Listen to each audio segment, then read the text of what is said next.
सुप्रभात श्रोता बंधु आज प्रसंग ख्रीष्टों ठारे रुहंतु आमेन। आज मनोनीत शास्त्रांश कलसिया मंडली निकटकू साधु पाउलଙ୍କ पत्र 2 पर्व 6 पद। अतएव ख्रीष्ट जीशुଙ୍କୁ प्रभु बोली जेपरी ग्रहण करियछ तदनुसारे ताहांक सहभागितारे आचरण कर आमेन। उपरोक्त वाक्य साधु पाउलंकर आश्चर्यजनक उपस्थापना को समीक्षा करने पूर्वर आसु आमे माने कलसिय 2 पर्व 20 पदर वाक्य को पढ़ा।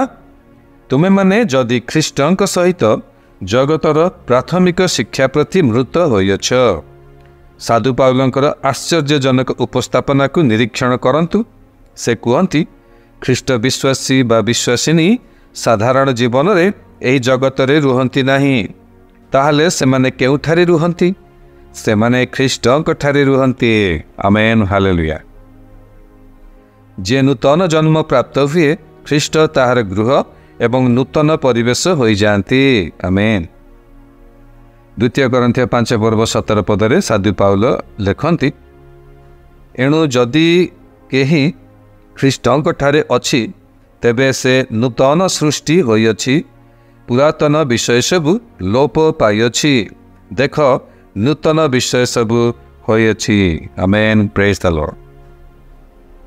मोर प्रिय श्रोता बंधु, आपण एही जगतर विषय रे कौनसी प्रकारे प्रभावित और शासित हेबे नाही, कारण आपण एक भिन्न परिवेश रे रहुअछंती।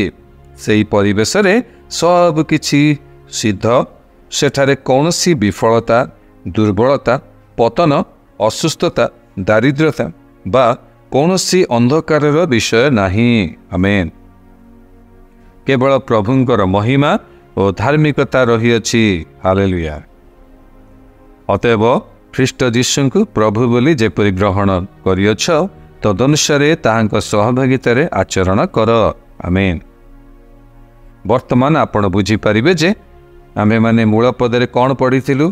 ख्रीष्टଙ୍କ ठारे बंचिबा अर्थात एही जगतरे समस्त परिवेश उपरे कर्तृत्व करी ढाल स्वरूप उत्तम पोषण एवं ईश्वरीय शक्ति द्वारा सुरक्षित होई जीवन जापन करिबा।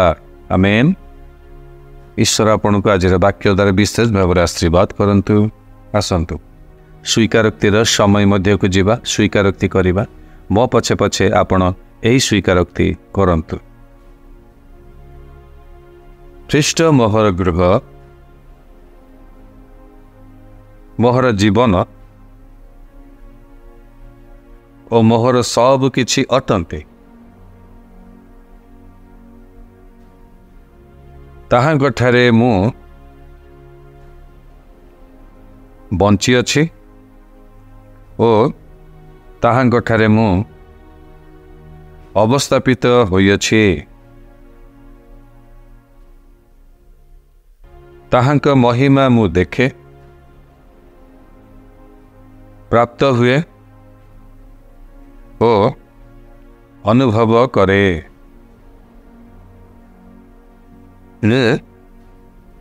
कौनसी परिस्थितिर बशवर्ती नुहे।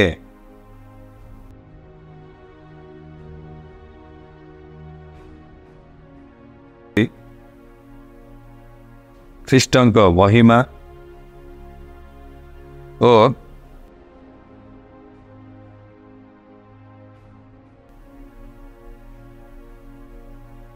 जीशुଙ୍କ नाम रे आमे अतिरिक्त अध्ययन निमंते आपण पाठ करंतु।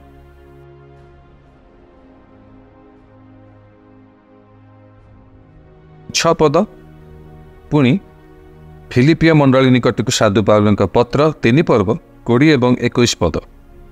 ईश्वर आपण को आज दिन रे विशेष भाव आशीर्वाद करने सहित आज वाक्य ख्रीष्टଙ୍କ ठारे रहिबा निमंते